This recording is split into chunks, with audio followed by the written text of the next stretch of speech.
जय मां दुर्गा दर्शकों, मैं रूपाली शास्त्री आप सबका स्वागत करती हूं अपने चैनल में। आज की वीडियो में हम आपको बताएंगे शारदीय नवरात्रि 2025 के 7वें दिन के लिए पूजा का शुभ मुहूर्त, राहु काल का समय, नवरात्रि के 7वें दिन की पूजा विधि। आपको बता दें कि नवरात्रि के 7वें दिन मां दुर्गा के 7वें स्वरूप मां कालरात्रि की पूजा की जाती है। आज हम आपको मां कालरात्रि की संपूर्ण पूजा विधि बताएंगे।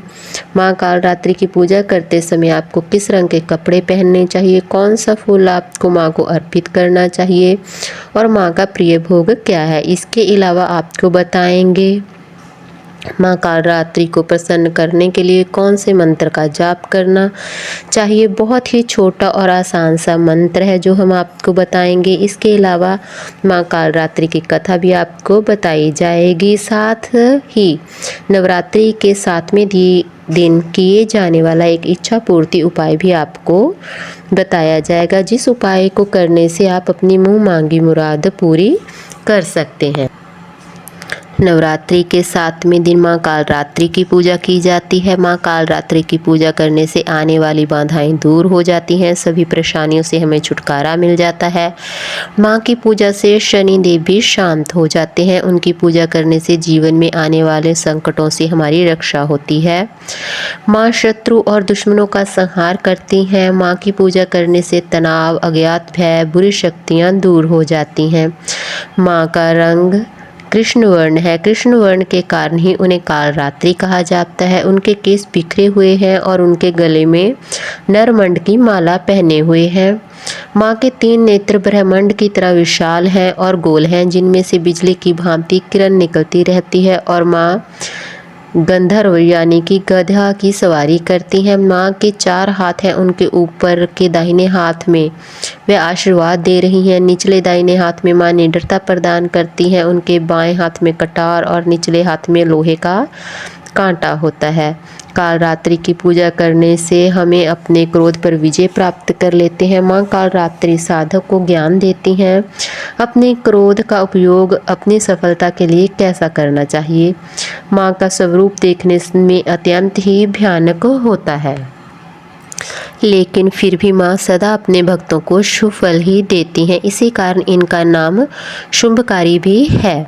मां कालरात्रि को यंत्र मंत्र और तंत्र की देवी माना जाता है। दानवों, भूतों, प्रेतों, पिशाच आदि उनके नाम मात्र से ही भाग जाते हैं। कालरात्रि की पूजा तांत्रिक विशेष विधि के लिए भी की जाती है। नवरात्रि के 7वें दिन के जानते हैं शुभ मुहूर्त। शारदीय नवरात्रि 2025 के 7वें दिन के शुभ मुहूर्त क्या है, राहु काल का समय क्या है। इस साल 2025 में शारदीय नवरात्रि का 7वां दिन 29 सितंबर 2025 दिन सोमवार को रहने वाला है। सप्तमी तिथि की शुरुआत 28 सितंबर को दोपहर 2:27 पर हो जाएगी। सप्तमी तिथि की समाप्ति हो रही है 29 सितंबर को शाम 4:31 पर।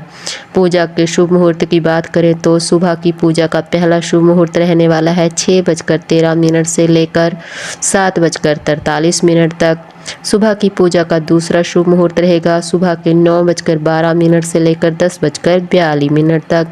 शाम की पूजा का शुभ मुहूर्त रहेगा शाम के 4:40 से लेकर 7:40 तक। इस दिन अभिजीत मुहूर्त रहेगा सुबह के समय 11:47 से लेकर दोपहर के 12:35 तक। इस दिन सूर्य उदय का समय रहेगा सुबह के वक्त 6:13 पर। सूर्य अस्त होगा शाम को 6:09 पर। इस दिन राहु काल का समय रहेगा सुबह के वक्त 7:43 से लेकर 9:12 तक। राहु काल का समय अशुभ माना जाता है। इस दिन कोई भी शुभ कार्य, पूजा या उपाय बिल्कुल नहीं करना चाहिए। कालरात्रि के प्रिय रंग की बात करें तो मां को नीला रंग बहुत पसंद है। इस दिन मां की पूजा करते समय अगर आप नीले वस्त्र पहनते हैं और मां को रातानी पुष्प अर्पण करते हैं तो माँ बहुत ही प्रसन्न हो जाती हैं। इसके अलावा आप नीले रंग के पुष्प भी माँ को अर्पित कर सकते हैं। भोग की बात करें तो माँ को गुड़ का भोग बहुत ही प्रिय है। इस दिन आप माँ को गुड़ का भोग और गुड़ से बनी मिठाई का भोग जरूर लगाएं। माता अति प्रसन्न होती है। नवरात्रि के 7वें दिन आपको सबसे पहले कलश और सभी देवी देवताओं का पूजन करना चाहिए। सप्तमी की पूजा अन्य दिनों की तरह ही होती है, मगर रात में विशेष विधि विधान से देवी की पूजा की जाती है। एक लकड़ी की चौकी पर स्वस्थ वस्त्र बिछाकर माँ कालरात्रि की प्रतिमा रखें और उन्हें रोली, अक्षत आदि लगाएं। इस दिन माँ को कृष्ण कमल या किसी भी नीले रंग का फूल अर्पित जरूर करें। इसके बाद आप माँ को पान, सुपारी, लौंग, इलायची आदि भी चढ़ाएं। धूप दीप जलाकर माँ की कथा पढ़ें और सुनें और माँ के मंत्र ओम ऐं ह्रीं क्लीं कालरात्रि नमः का जाप जरूर करें। यह मंत्र का जाप आपको 108 बार जरूर करना चाहिए। इसके बाद आपको अपनी मनोकामना मन ही मन माता के सामने बोलनी चाहिए, तो वह अवश्य ही आपकी मनोकामना पूर्ण करेंगे। अंत में आपको आरती करके विधित पूजा संपन्न करनी चाहिए। सप्तमी के दिन मंत्र साधना करने वाले साधक मध्य रात्रि में देवी की तांत्रिक विधि विधान से पूजा करते हैं। इस विधि विधान से पूजा करने से मृत्यु का भय नहीं सताता। देवी हर रूप रिद्धि सिद्धि प्रदान करने वाला होता है। देवी भगवती के प्रताप से सभी मंगल होता जाता है। माँ कालरात्रि की कथा ऐसी है। एक पुरानी कथा के अनुसार एक बहुत बड़ा राक्षस था रक्तबीज। उससे दानवों के साथ साथ लोग देवी देवता को सभी को परेशान कर रखा था।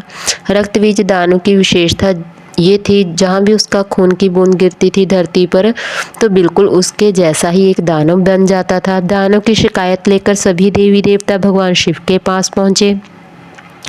शिव भगवान जानते थे कि दानव का जो अंत है वो माँ पार्वती कर सकती हैं। भगवान शिव ने माँ पार्वती से अनुरोध किया। इसके बाद माँ पार्वती स्वयं शक्ति संधान किया। इस तेज से माँ कालरात्रि उत्पन्न हुई। इसके बाद दुर्गा ने दैत्य रक्तबीज का अंत किया। उससे शरीर से निकलने वाले रक्त को माँ कालरात्रि ने जमीन से गिरने से पहले ही अपने मुख में भर लिया। इस तरह माँ देवी ने सबका गला काटते हुए दानव रक्तबीज का अंत कर दिया। रक्तबीज का वध करने वाली माता पार्वती का यह रूप माँ कालरात्रि कहलाया। अब जानते हैं कालरात्रि माँ के 7वें दिन कौन सा इच्छा पूर्ति उपाय आपको करना चाहिए। अगर आप शत्रुओं से परेशान हैं तो माँ कालरात्रि की पूजा करें। शत्रु और विरोधियों को शांत करने के लिए आप 7वें दिन कालरात्रि की पूजा करनी चाहिए। इसके लिए आपको सफ़ेद या काले रंग या लाल रंग के वस्त्र धारण करने होंगे। रात के समय माँ कालरात्रि की पूजा करनी होगी। इसके बाद माँ के समक्ष एक घी का दीप जलाएं और माँ को गुड़ का भोग लगाएं। इसके पश्चात आप माँ का मंत्र जाप 108 बार जरूर करें और हर एक मंत्र जाप करते हुए माँ को एक एक लौंग चढ़ाते रहें। जब आपने माँ को 108 लौंग चढ़ा दिए और मंत्र जाप भी 108 बार हो गया तो आप उन लौंगों को एकत्रित करके अग्नि में डाल दें और उनका जो धुआं है उसके ऊपर भी आप माँ का ध्यान करते हुए अपने शत्रुओं को, विरोधियों को शांत रहने के लिए, उनका नाश करने के लिए प्रार्थना करें। साथ ही आपको साहस और वीरता भी प्राप्त होगी और आपको हर कार्य में सफलता मिलेगी। तो यह तो एक छोटा सा उपाय जिससे आप अपने शत्रुओं को शांत कर सकते हैं और उन पे विजय पा सकते हैं और आप माँ कालरात्रि को भी प्रसन्न कर सकते हैं। आपको हमारी जानकारी कैसी लगी हमें कमेंट कर ज़रूर बताएं। जिन लोगों ने अभी तक हमारा चैनल सब्सक्राइब नहीं किया कृपया वो चैनल को सब्सक्राइब करें, लाइक करें, कमेंट करें और शेयर भी ज़रूर कर लें। जय माँ दुर्गा।